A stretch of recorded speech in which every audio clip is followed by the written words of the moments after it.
Hi everyone, here is the Ceyear newest power meter. It totally can support 4 different kinds of USB power sensors in the 4 windows.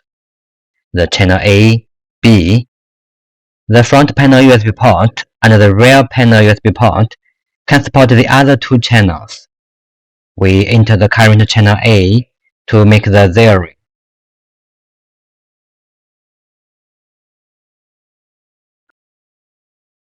Press the main menu to display the 4 main labels.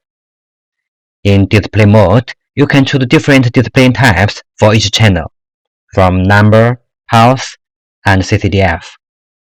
In channel menu, you can configure the details for each channel, such as offset, gate, and trace setups.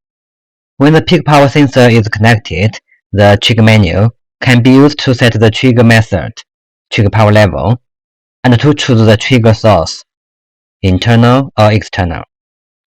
The last system menu lets you set up the remote control to check the error list, the software version, and power sensor information. You can see we connected 4 power sensors. 3 of them are the thermal power sensors.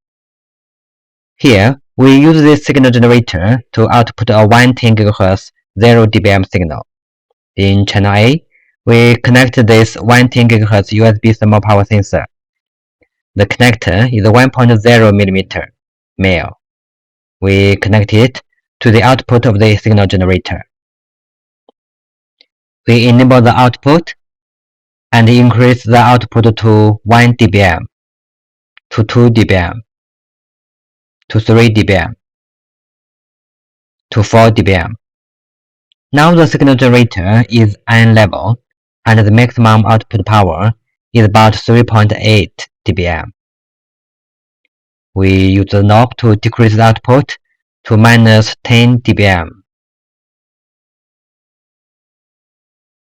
to minus 20 dBm,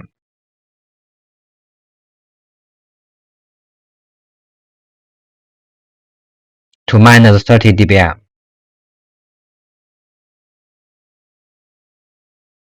This 40 GHz multipulse dot-based average power sensor can make the average power measurement for different digital modulation signals. We use feed menu to configure it to channel D. Press 0 hard key and make zeroing for channel D.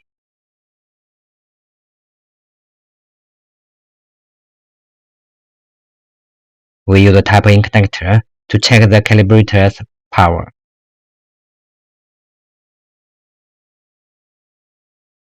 You can see the measured power is about 0 dBm. That's all for today's test. Thanks for watching. Bye.